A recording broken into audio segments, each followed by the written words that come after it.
When we think about calculating the quotient, which is what we calculate with concentrations at any point in time, right? That's the quotient Q, compared to the constant value K, all right? That can tell us which direction the reaction is proceeding. Is it going forwards or is it going in reverse? Okay, because it can do both, right? It can go forwards and backwards. If Q is smaller, well, hang on, let me say how I wrote it up here on the board. This is how I wrote it.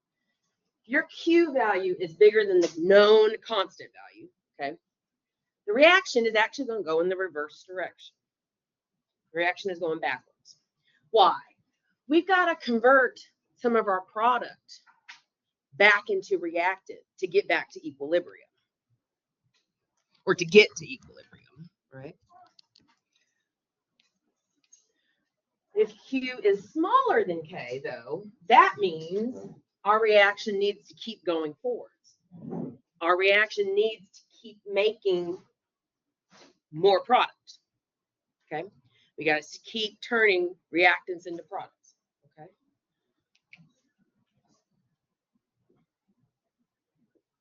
Be sure you know what happens if Q is blah, blah, blah, blah, whatever, okay?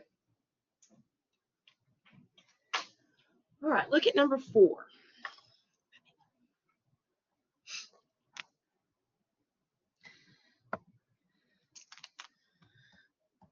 Go ahead and calculate for each of these. Let's calculate, given these concentrations, what am I calculating? If I don't know that these are equilibrium, if I just know their concentrations, I'm calculating Q. I only know for sure I'm calculating K if I know they are equilibrium concentrations. Okay. Otherwise, I say I'm calculating Q. Okay. Does it? What sign? That means it is an equilibrium reaction. I don't know that it is yet at equilibrium, though. It can be an equilibrium reaction, but not have reached equilibrium state yet. Okay, and that's what I'm trying to figure out. Where am I in relation to my equilibrium? Am I too far past it, meaning I need to go backwards? Am I not to it yet, meaning I need to keep going forward? That's what I'm trying to figure out. So you need to practice be able to write the Q expressions, products over reactants, remembering what you need to do with those coefficients,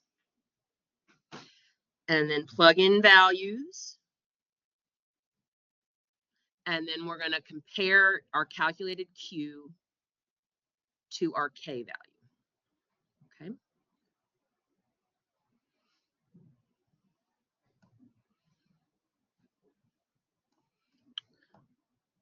I'm going to go ahead and put, wow, that's really small.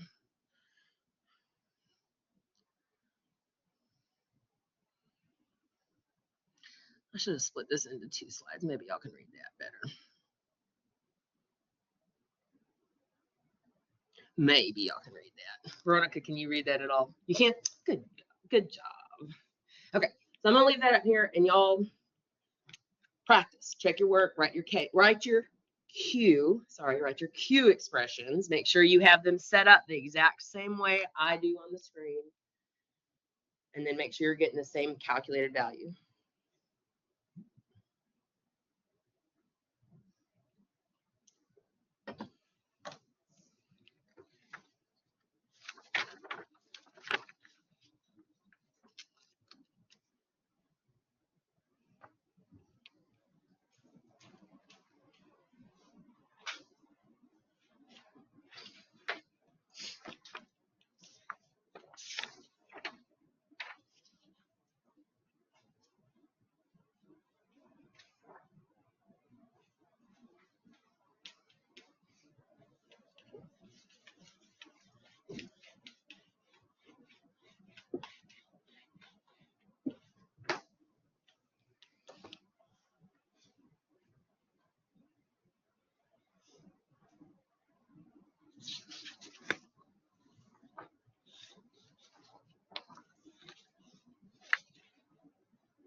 God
bless you.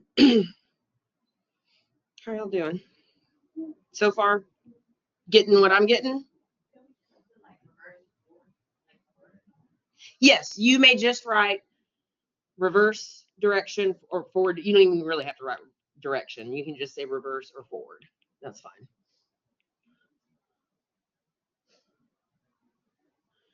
You don't have to be as wordy as I am. I like being wordy. I told y'all I was an English major for a while. I had to unlearn a whole lot of that when I became a chemistry major, because in science in general, you're supposed to write your reports very to the point, no extra flowery words, not a lot of adjectives. I had to unlearn all that.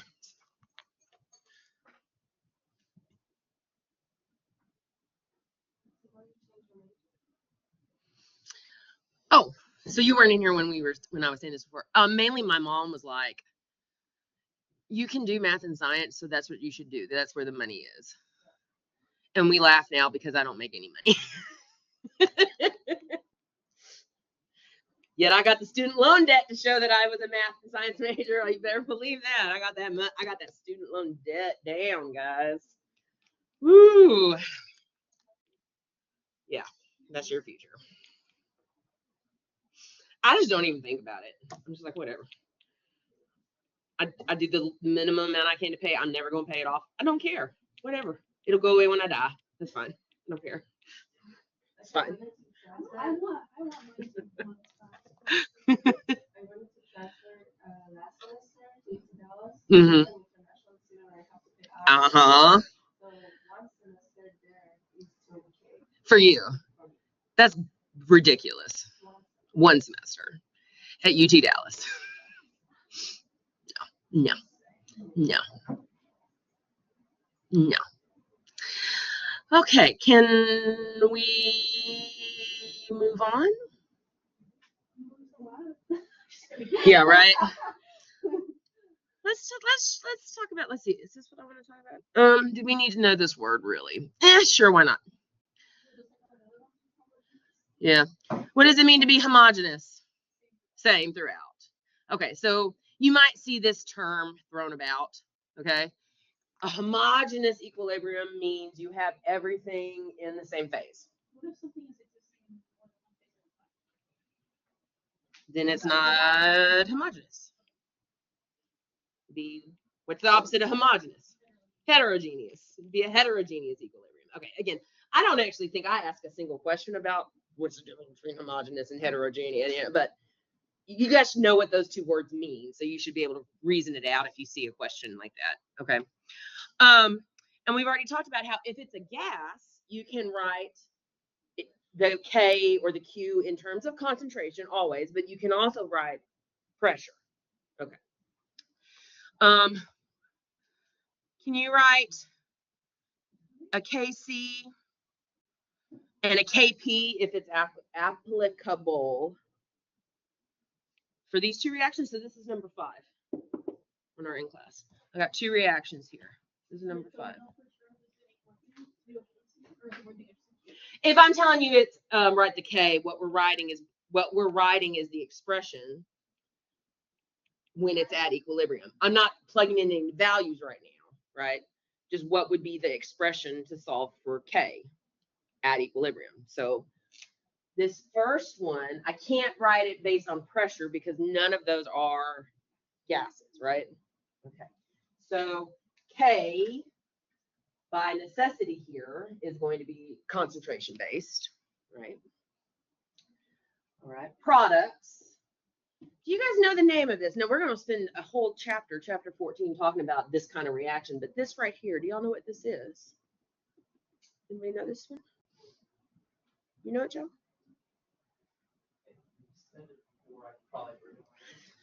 This is something called the hydronium ion. This is called the hydronium ion. It's an acid. This is how we're going to learn how to calculate pH values. Okay, this is acid. But to write this, you don't need to know that. What do you need to know? That it's a product, and that it has a coefficient of, and that it's, okay, that's all you need to know right now. Okay, H3O plus. Got a fluoride ion, F minus. Also 1.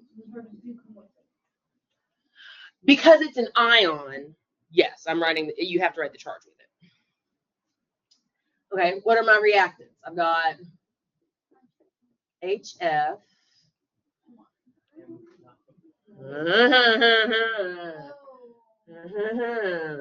No water in the reaction expression because it's a liquid and it doesn't have a concentration.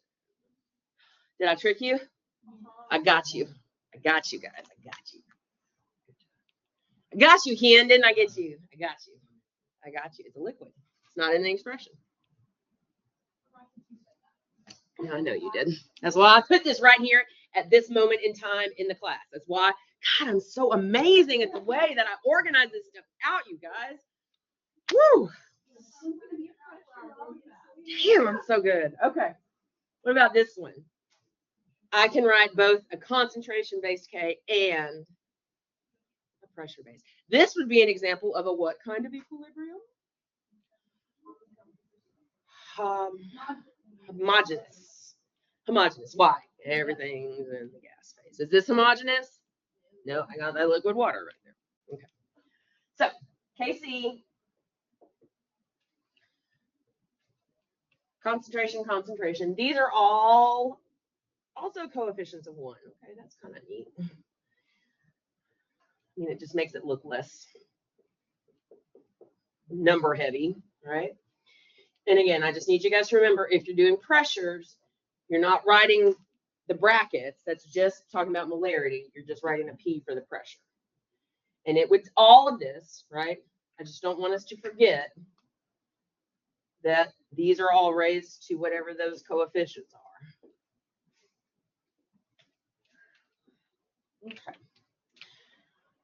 How are we going to relate a value of Kc for a reaction to the value of Kp for that reaction? Are they relatable? They are indeed relatable. They are relatable. Here's how. Let me finish writing this real quick. Okay. Is this where I want to go next? Yeah, this is where I want to go next. Okay, so the relationship between K's in concentration and in pressures is based on this equation right here. And I think this is on your study sheet for this chapter. Let's see. You wrote C2H2. I sure did, didn't I? Thank you. I like to fix it though. Okay. Yes, here's our little equation. Kp equals Kc for the reaction times our old friend R, okay, times temperature. What R value are we going to use here? Well, I'm talking about gases, right? So what R value do you think I'm using? This one. The one that has gas units in it. Wait, this one has, what's the change in N? That's what's interesting about this, okay? Change in N is the change in the number of moles. Okay? Change in the number of moles of gases.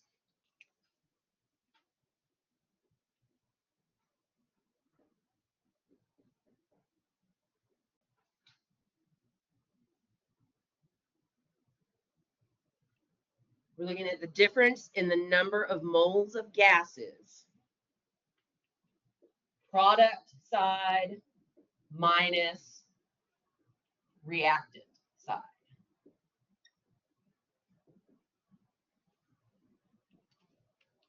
Product side minus reactant.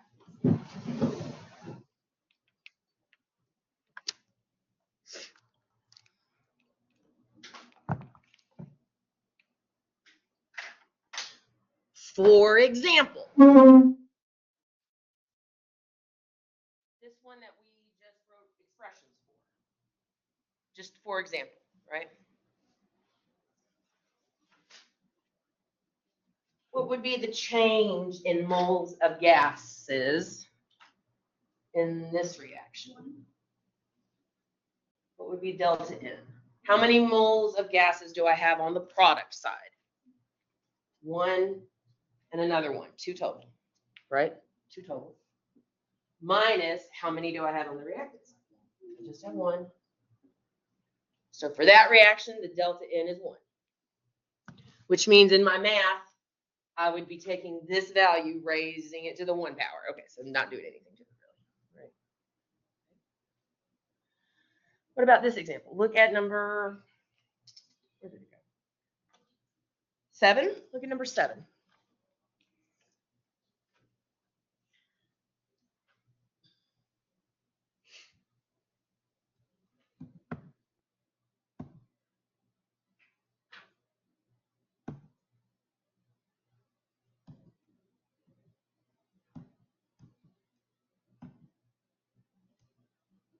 After 500 degrees Celsius.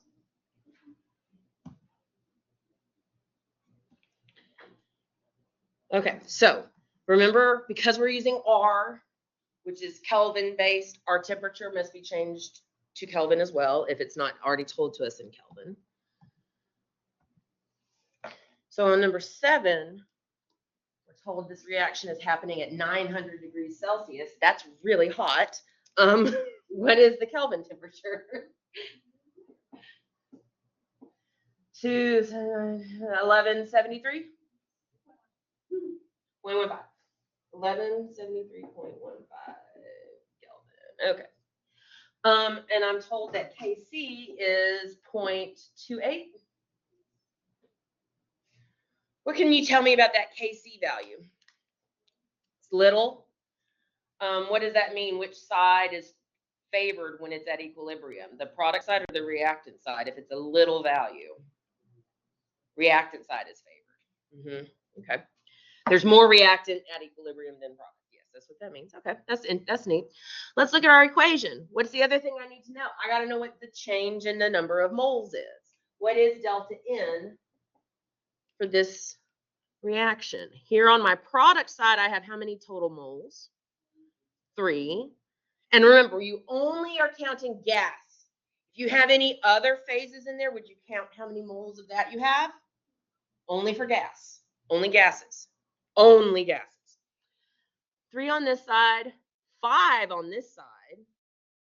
So 3 minus 5 is -2. A change of -2 moles of gas. What's Kp? And then we can do the same thing if you want to do the same thing for number 8. It's the exact same kind of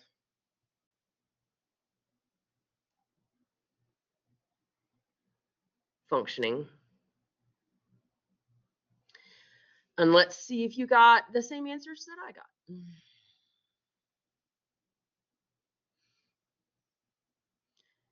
So you only in for gases? You can only calculate. So first of all, if we're relating Kp to something, it has to be because there's gases in there. But if you don't have all gases, let's say you had a solid in there too, you wouldn't count how many moles of solid you have. It's just how many moles of gases change between the two sides. Okay? Just gases.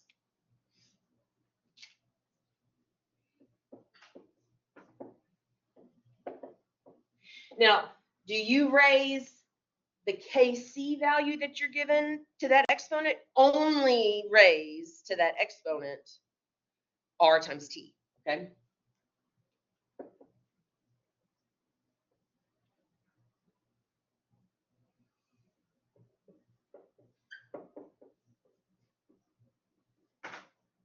That raised to the -2. And this gives us a pretty big number. No, I mean, not a big number. I mean, a pretty small number.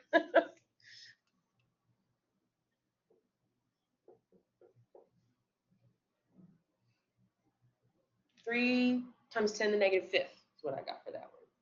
And you can see the answer for 8 if you wanted to work that. Guys, when would Kp and Kc be the same value? When would they be the same value? Think. Kp equals Kc when delta N is 0, right? If this exponent is 0, then what does all of this math equal? 1. Anything raised to the 0 power equals the number 1. Always. That's the math. So if you don't have a difference in moles of gas, 2 on one side, 2 on the other side, 1 and 1, these two K values are identical. Can you use this equation and solve for Kc if you were given the Kp value? Do a little algebra, right? How does that rearrange? Let's say I wanted to solve for Kc. That would be Kp divided by RT delta N, yeah? Okay. I don't think I have one of those examples, but. And then, let's see.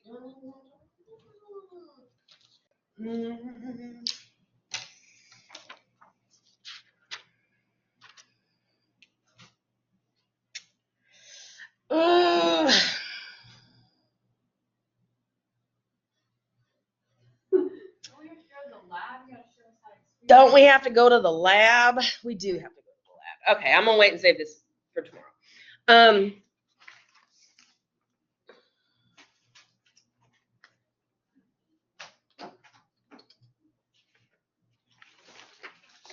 Yeah, that's fine. I'll wait and save it for tomorrow. We'll do it tomorrow. I had already decided as of this morning about I don't want us to do the new lab today. Not the demo. I'm not talking about that. I'm talking about the lab I originally had on the schedule that we were going to do today. We're going to wait and do it Monday. So all we're going to do in lab is go down there and we're going to finish Beer's law, right?